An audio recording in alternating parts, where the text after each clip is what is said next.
Election যাতে আমি করতে না পারি এই জন্য একটা মামলা দিয়েছে। কি মামলা দিয়েছে?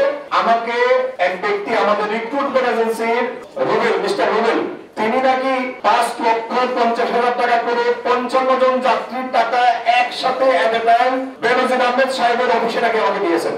এটা হচ্ছে মামলার বিষয়বস্তু। আসন্ন বাইরা নির্বাচন আগামী 17 জানুয়ারি, আপনারা জানেন এই নির্বাচনটাকে নিয়ে একটা গভীর ষড়যন্ত্র চলছে। আপনি গত 1.5 বছর আমরা কিন্তু এই বাইরা নির্বাচন থেকে আমরা বঞ্চিত। আমাদের সম্মানিত সদস্যরা তাদের অধিকার আদায় করতে পারছে না এবং তাদের অভিভাবকহীন আজকে আমাদের সম্মানিত সদস্যরা বিভিন্ন সমস্যার জর্জরিত। তাদের যে প্রবলেমগুলো, আমাদের যে সমস্যাগুলো সমাধানের জন্য আমরা কাউকে বলতে পারছি না। সেই জন্য এই নির্বাচনটা অতি জরুরি। কিন্তু একটা কুচক্রী মহল এই নির্বাচনকে অতীতে বাধাগ্রস্ত করেছে, প্রায় 1.5 বছর পিছিয়েছে, মামলা মোকদ্দমা করেছে যাতে নির্বাচন না হয়।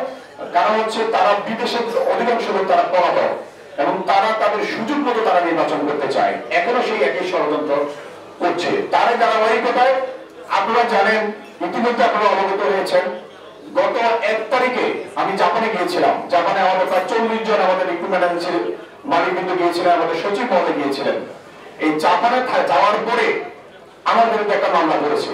মামলাটা কি আমি আপনাদের কিন্তু বলতে চাই, আমাকে দয়া করে একটু সময় দেবেন। মামলাটা কি করেছে? যাতে আমি বাংলাদেশে ঢুকতে না পারি, বাইরের ইলেকশন যাতে আমি করতে না পারি, মনোনয়নপত্র যাতে সাবমিট করতে না পারি, এই জন্য একটা মামলা দিয়েছে। কি মামলা দিয়েছে?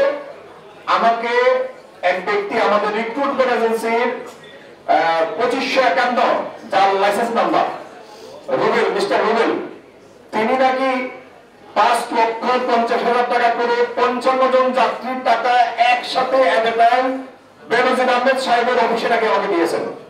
প্রায় মোট 3 কোটি টাকা একসাথে এট এ টাইম।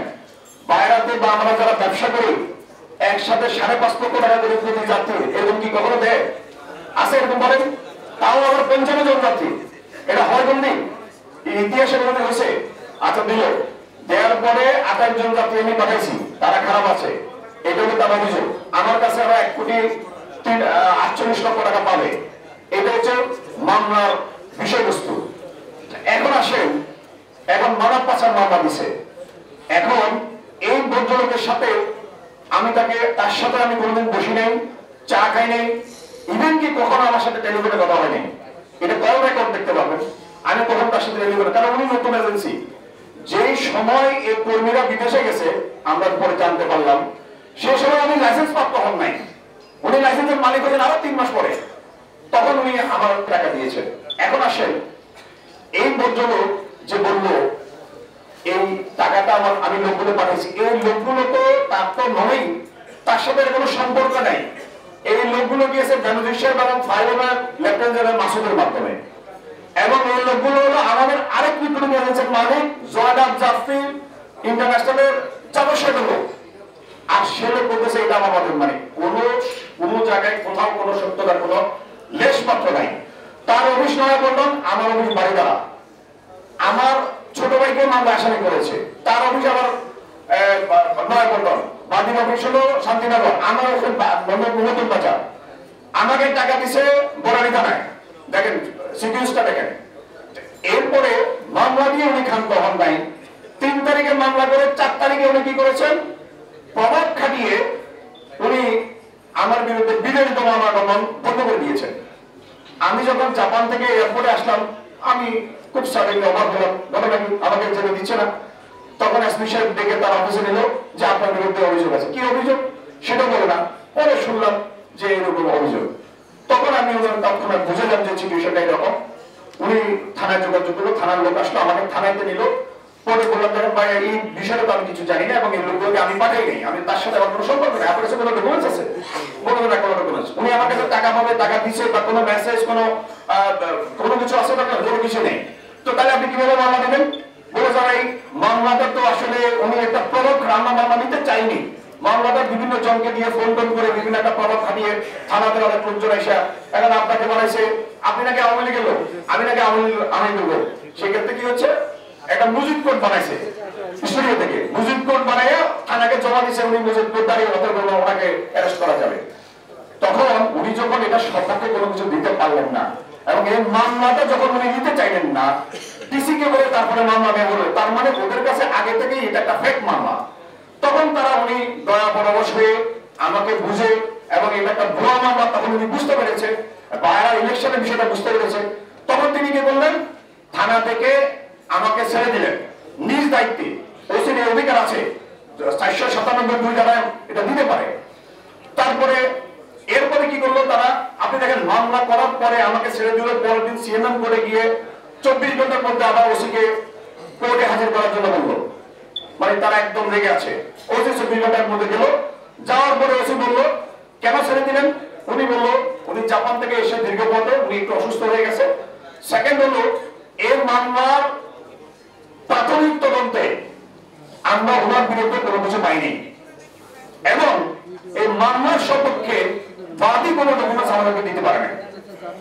ওসি স্পষ্টভাবে লিখিতভাবে সিএমএম কে এটা জানালো। এরপরে দেখেন ঘটনা কিভাবে দেখো, আমরা আগাম জামিন নিতে গেলাম হাইকোর্টে। হাইকোর্টে আগাম জামিন নেওয়ার পরে আমরা যেদিন আমাদের শুনানি ছিল সেদিন আমাদের এই মামলার যে গ্রুপটা আছে যারা এগুলো করছেন সিন্ডিকেট গ্রুপের, মানে এটা দুটো চক্র আছে, একটা হলো বিদেশ থেকে নির্দেশিত হয়ে বিদেশ থেকে নির্দেশ দেয়, আর একটা হলো এখানে আছে আমাদের আতিক নামে এক ভদ্রলোক, নতুন ব্যবসায়ী আসছে, নতুন ব্যবসা করছে। এই ভদ্রলোকের নেতৃত্বে যেদিন আমার হাইকোর্টে অগ্রিম জামিন শুনানি হবে 15-20 জন লোক চলে গেছেন, জামিন ঠেকাইতে হবে হাইকোর্টে গিয়ে, জামিন ঠেকানোর জন্য চলে গেছেন হাইকোর্টে, এখনই যারা অফিস পর্যন্ত চলে গেছেন। তারপরে সেদিন জামিনটা হয় নাই, পেন্ডিং নিয়ে আবার 3 দিন পরে আবার শুনানি দিল, 4 দিন পরে শুনানি দেওয়ার পরে সেদিনে উনি 15 জন লোক নিয়ে চলে গেলেন, মানে ওনাকে জামিন ঠেকাইতে হবে। এই হয় মানে ফখরুল এখন এই দেশের একটা সর্বোচ্চ দাবি একজন আসামি হয়ে গেছে, রাষ্ট্রদ্রোহী একজন ব্যক্তি হয়ে গেছে, বিষয়টা এরকম হয়ে গেল। তারপরে বিভিন্ন ব্যক্তিবর্গ নিয়ে আপনার টেলিফোন করালো, অনেকভাবে সকল প্রচেষ্টা, এমন কোনো প্রচেষ্টা নেই যেন জামিনটা যে কোনো ভাবে ক্যান্সেল করতে হবে।